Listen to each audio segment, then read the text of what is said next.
Ah, it's Willie Nelson. He's declared his eternal enmity against the New World Order on this radio show, along with thousands of other prominent people. But we've got somebody who likes the New World Order, an apologist for it. He is the former head of the Kissinger Group. He is one of the top people at the Carnegie operation that has shaped this wondrous world we all live in.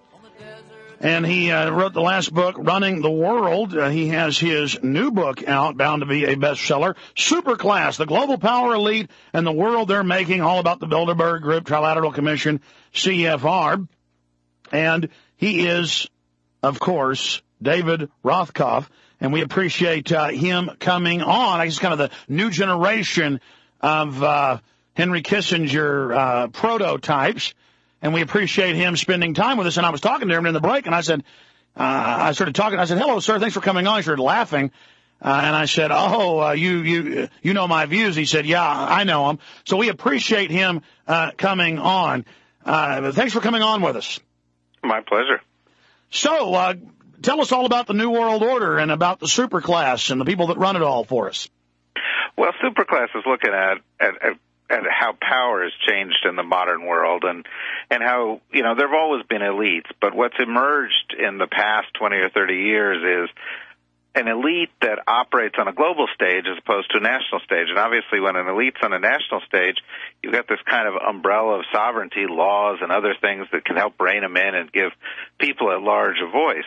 But on the global stage, of course, you don't have that. You've got big companies that can play countries against each other. You've got small clusters of people who can influence how financial markets that might be regulated in a country operate beyond regulation on the global stage, and so on. And so what the book's really looking at is how this shift is impacting our lives, whether it's diminishing the influence of nation states, who's rising, who's falling, and tries to, ask the question, what do you do about it?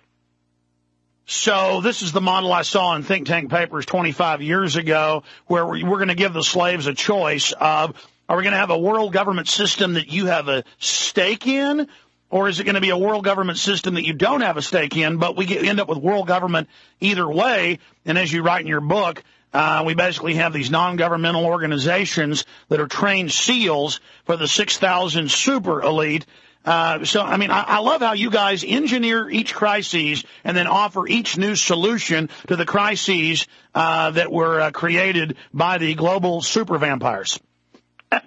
Well, I don't use the term super vampires, and I don't refer to trained SEALs in the book. What I do try to do is look at what the trends are and ask the question, what an average person like you or me ought to be doing about this. And, from my point of view, I come from a real old school, not the kind of papers that you might have seen at a think tank at any point, but from that old-fashioned school that says that the legitimacy of a government comes from the consent of the governed.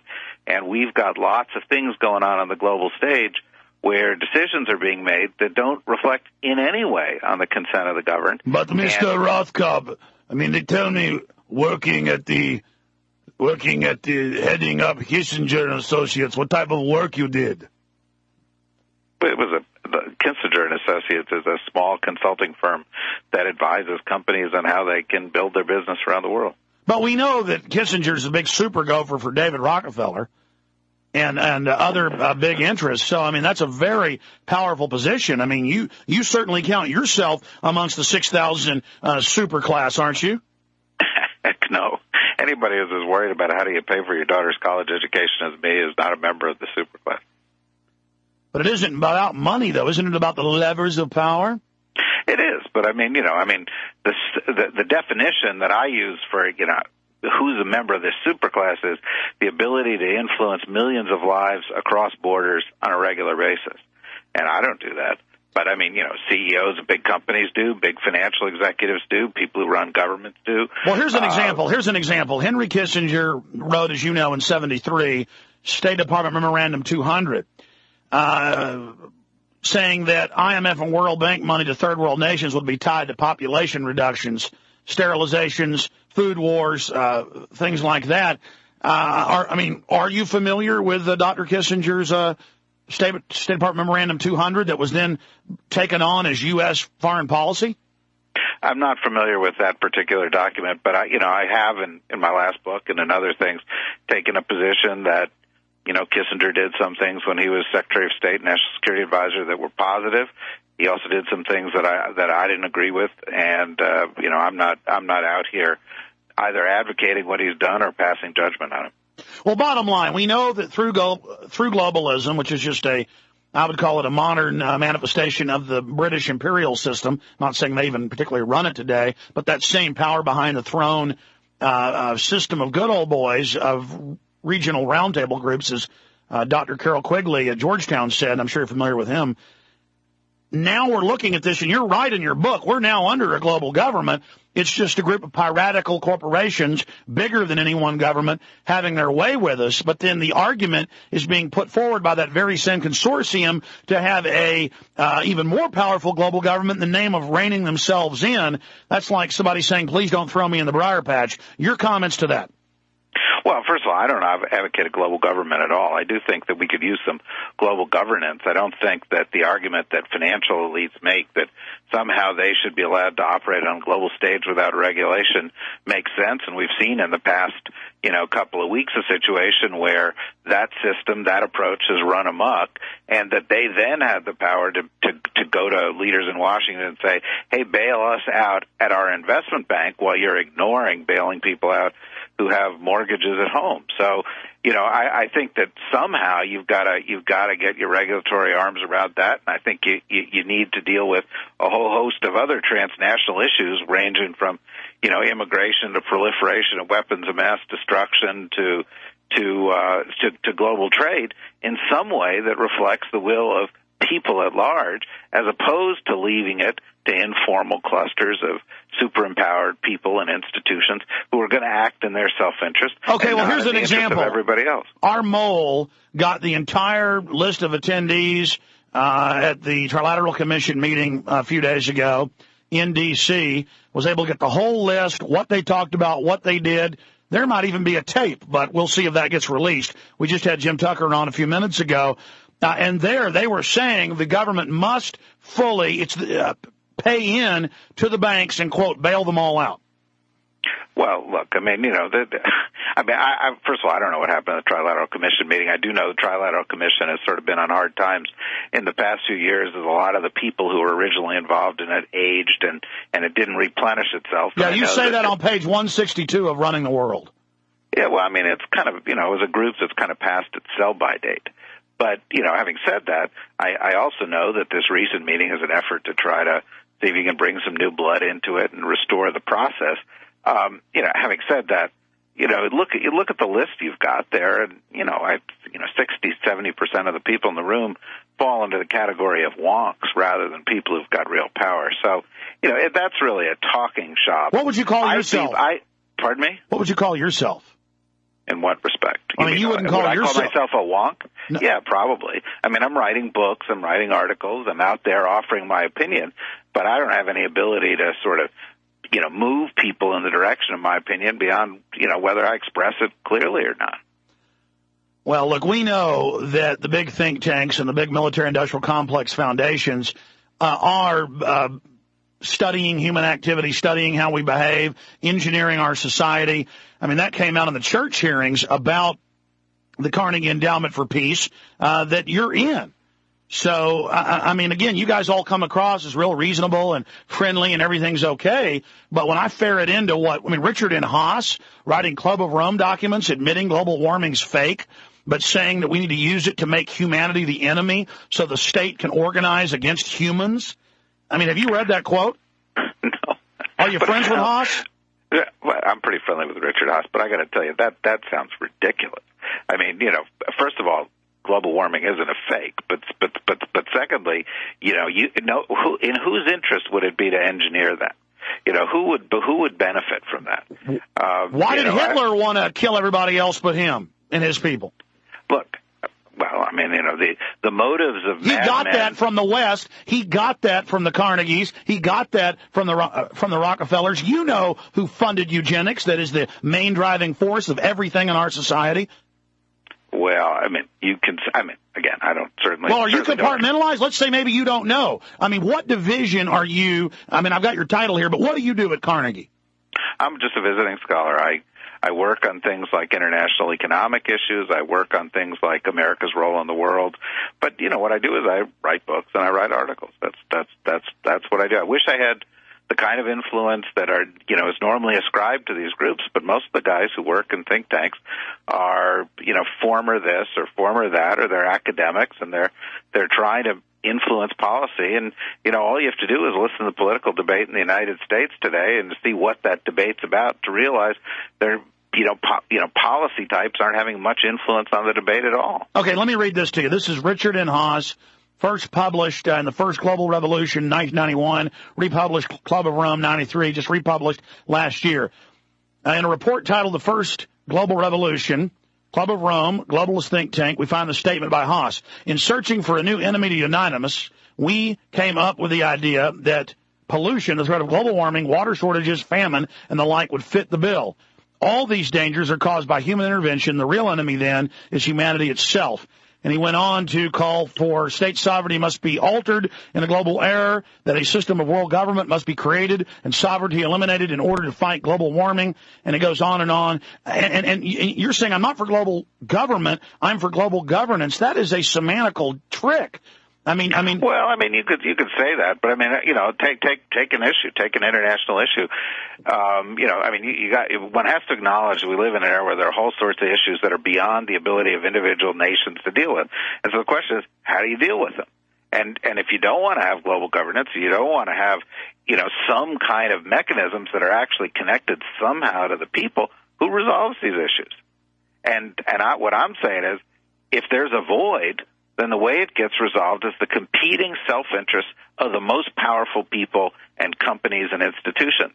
And that means there's very few people at the table, and it's always going to be resolved in the direction of one self-interest or the other. And the vast majority of people who don't even figure in these conversations, the 3 billion people in the world who live on less than $2 a day, they're not anywhere in the conversation. And, I just come from a school of thought that says, everybody has a right to influence their own lives, and we need mechanisms to do that. Just as we want them on a national basis, we now live in an era when we need them on an international basis, or we're going to leave it to the super empowered. Superclass, the global power elite in the world they are making, is a manifesto for how the elite plan to shape the course of our planet and impose a new world order while combating the inevitable global network of anti-globalists. This is Paul Watson writing for InfoWars.com and PrisonPlanet.com. The author of the book, David J. Rothkopf, is a visiting scholar at the Carnegie Endowment for International Peace and has previously served as the Deputy Undersecretary of Commerce for International Trade during the administration of Bill Clinton before he became Managing Director of Kissinger Associates in 1996. And he did an interview for Salon. I have seen that you guys and gals are coming out of the woodwork now and are engaging the public and aren't denying everything now. Is that being done because your great work is now about to come to fruition, or is that being done because you see massive resistance forming in every quarter across the planet? Well, look, I can't speak for why anybody else is doing anything. The reason I wrote this book was that I felt that there are a bunch of issues that need to be addressed that aren't being addressed, and that I feel that, when I look out at the discussions about globalization, they tend to be taking place within elite forums in ways that end up serving elites, and that we would be better off if we had a broader discussion that brought more people to the table. Now, you've repeated that 7 times, and that's basically, you're like a pulsar. You just, repeat. Well, it's possible that it's, it is also possible that that's just my view, right? No, I understand that that's your view. But, this Delphi technique of repeating the same thing over and over again, I'm trying to answer the question. You want to ask me a question about something else? I'm very happy to answer the question about something listen, else. We appreciate your time. I'm not trying to be mean here. I'm trying to understand something. I'm explaining the globalists, the crowd that has worked together, and we've got Rockefeller speeches thanking you guys. in basically one, major direction. You fight about some things to set up global power by the corporations to amass all the power you can. And then now you say, oh, we've taken your regional and local control away. Come now, energize and support a world government so you get your power back. And then I look at how the UN operates, and I look at how everything else operates. But you're talking about getting rid of the last levers I've got nationally. You're the crowd. The corporations always want to get rid of my sovereignty. And then now you're saying, oh, no, to stop them, you need to get rid of sovereignty. Well, I don't think I'm saying any of that. I do believe that we need to preserve national sovereignty. I believe that nation states are going to be the fundamental building blocks of the global system for a long time to come.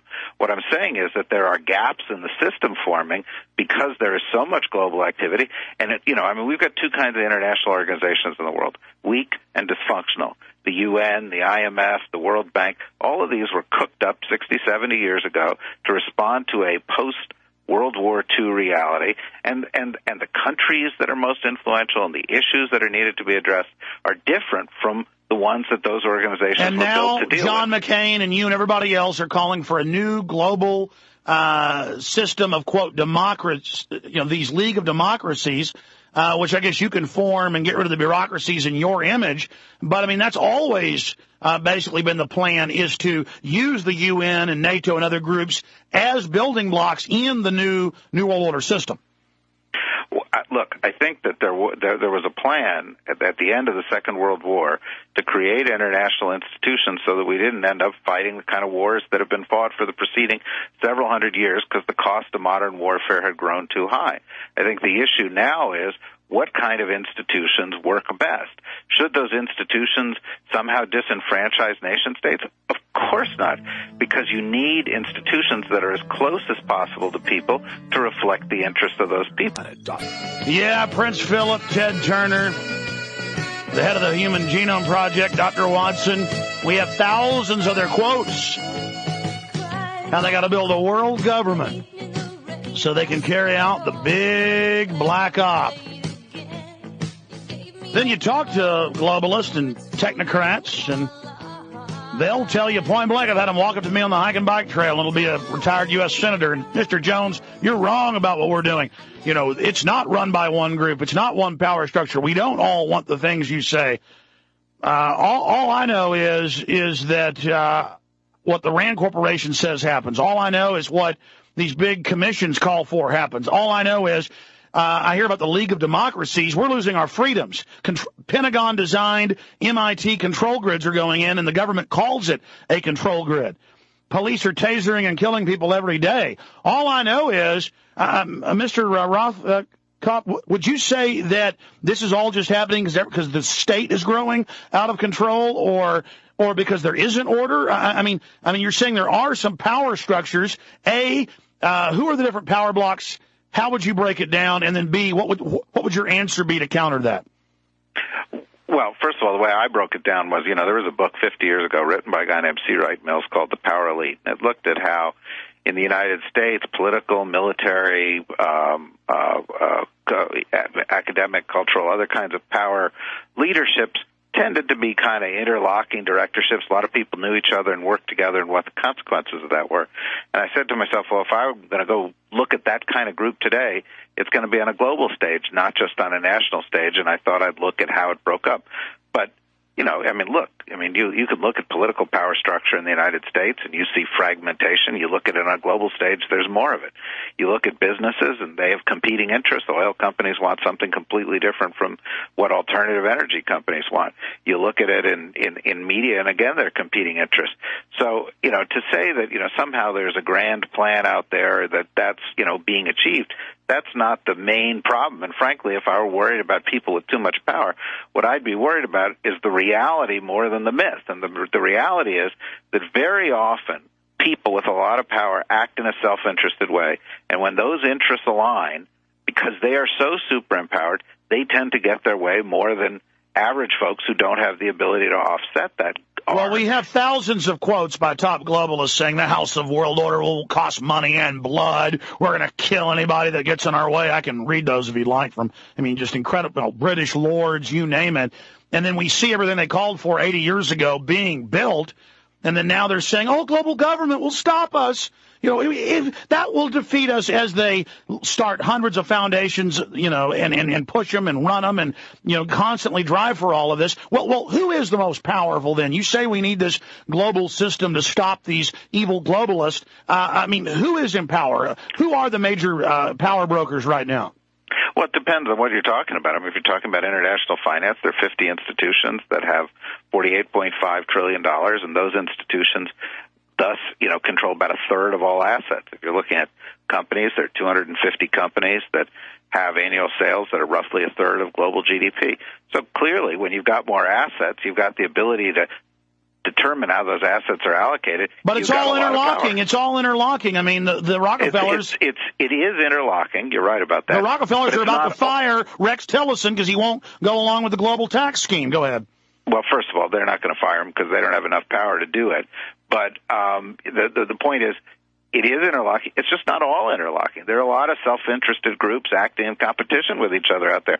And, you know, you've got me wrong if you think I've written a book or I'm arguing for global government. What I'm arguing for is a bigger say for the people in an area where right now most of the decisions are being made by a handful of people. I agree with you that it's already being made outside of our power.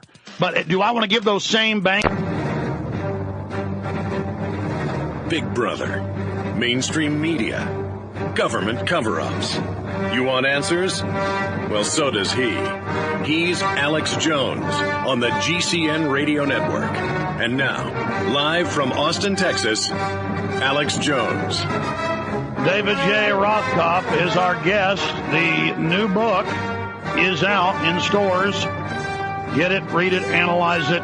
Superclass, the global power elite, and the world they are making. We've got him for about 4 more minutes. We appreciate him spending time with us. I've just got one more question, and sir, and then you can make whatever key points you want that you haven't been able to make, and that's this. Who would you, and I know they're all interlocking, and I understand they're not totally monolithic, but power wants more power, bureaucracy wants more power. I know there's competing interests, but they're all going in the same direction. It's like a pack of wolves. I mean, they all want to eat deer. They may fight with each other occasionally. They may have different color pelts, whatever, but they're all going in the same direction here. And that is, what's more powerful, Bilderberg Group, Bohemian Grove? I know Council on Foreign Relations is just a British Roundtable regional group, but I mean, overall with those structures, what would you call more preeminent, more powerful? Is Davos now more powerful? I mean, today, what's the most powerful? Well, I think the most influential is going to end up being the biggest because it's got more people there, and so if a consensus is formed or sort of common view evolves, it's going to reach more people. And so my sense is, probably Davos, the World Economic Forum, is more influential than these other ones that you're talking about. Having said that, Davos is mostly a bunch of people going around giving speeches and not much really interesting happening. What it does do is it helps set the agenda. It helps influence the discussion. And I think the greatest power that a group like this has is this kind of agenda-setting ability. And, I got back from Davos. Set consensuses there and get the flavor and the tone and the direction. Yeah, they do. I got back from Davos one year or two ago, and somebody said, what happened there? And I said, I came to the conclusion, Davos is the factory where global conventional wisdom is manufactured. They're not making decisions. But what are you going to do with the web? In your book, you talk about a new Internet phasing out the old one.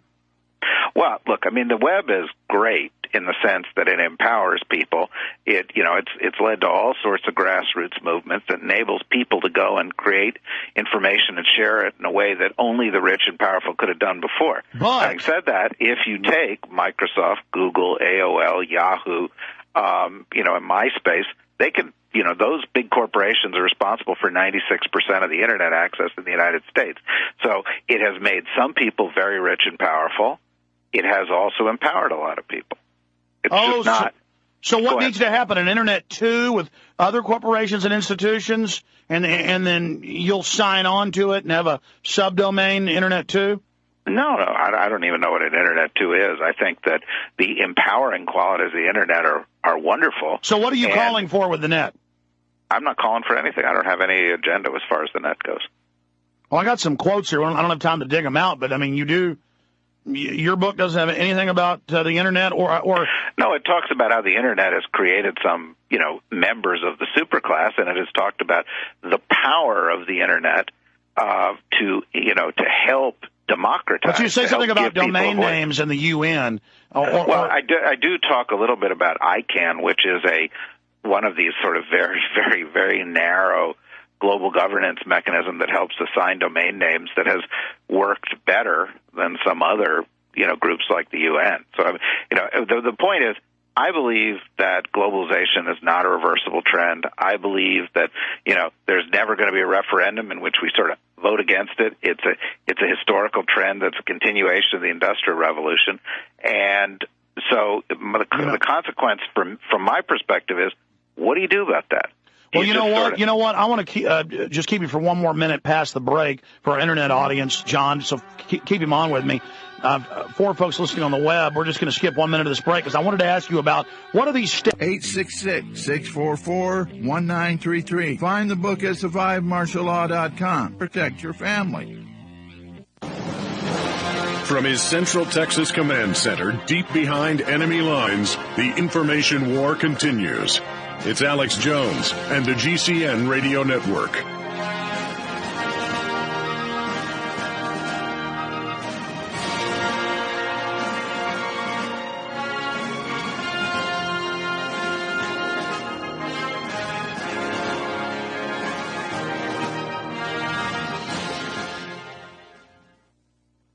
All right, ladies and gentlemen, I am here and I am back live. I was just, you like that? I open up the studio door and start screaming so that I'll be on air. Forgot that was a short segment, short break coming back because I was talking to the globalist guest that we had, David Rothkopf, on, and then I ran out for a 1 minute break and came back a bit late there. Let me just finish my comments on him, and then we will go to Mike Rivero, our next esteemed guest. I talked to him during the break and just made the point that, in your book you talk about these anti-globalist groups and how they have to be dealt with. And he said, yeah, they're Ahmadinejad and they're people like the Venezuelan president. They have to be dealt with, these super nationalists. See, everything they do is meant to sound so reasonable, so nice, so friendly, so good. It's just reasonable. Don't you want to say, and I've seen UN white papers and others that have been published where they said a decade ago, 15 years ago, 20 years ago, different organizations said the same thing. We have to give people a false choice. They know there's a global government now. They know the global corporations are controlling, and we have to give them a choice, a false choice, of a democratized world government. That's us getting energized behind it and supporting it and having kangaroo meetings and votes that don't matter. Or you can just let the global corporations do whatever they want and act however they want because they've already achieved global governance. They're just rogue pirates doing what they want. No, we use nation states to prosecute them, to go after them, and pretty soon they would quit doing what they were doing if the people took their nations over. It's kind of like in your state, one jurisdiction's got bad cops, another jurisdiction has good cops. Do you want to get rid of all the jurisdictions? I stay out of Williamson County because I've just seen too many horror stories, too many bad things happen, too many. I'm not saying all their police are bad, but it's legendary. They arrest you like 2 days after your videotapes are late to Blockbuster. It's any way to get you. It's. I've been to court there. I've covered it. I've watched it. It's boss hog on steroids. Do I want them being able to come down here? I hardly go fishing on Lake Travis because LCRA are just complete, total psychopathic maniacs. And they're a private organization. They surveil all of Austin. They have cameras up all over Austin. I know some of their former security people. They are involved in all sorts of corruption. That's in the news all the time. They do whatever they want, when they want, how they want. It's literally a private mafia organization. And I'm strongly considering never going on Lake Travis again. The problem is there's less and less places I can go. Not that I'm doing anything wrong. I don't go to dangerous parts of East Austin where there are well-known MS-13 and Crips and Bloods. They have their own local Austin names, but it's the same deal. Just like I don't go around dangerous street gangs. and it's getting worse and worse. I want to be able to go to another country if the U.S. completely falls. The problem is it's global. Standardized police brainwashing, standardized brainwash public, standardized control. I mean, that's what the globalists push for, standardized taxation, standardized regulation. They take your blood for 30-plus years in every major Western country. That was an international agreement, international DNA database. They use it for bioweapons. They use it to frame people. They use it in claiming whatever they isolate the compounds or DNA or proteins. The government and the private corporations they give it to claim ownership. People start suing as they learn, mainly through this show. The last decade that's going on, Bush gets a bill passed and signs it last week, saying we take your DNA and blood for criminal databases. All babies are criminals. I mean, that isn't freedom.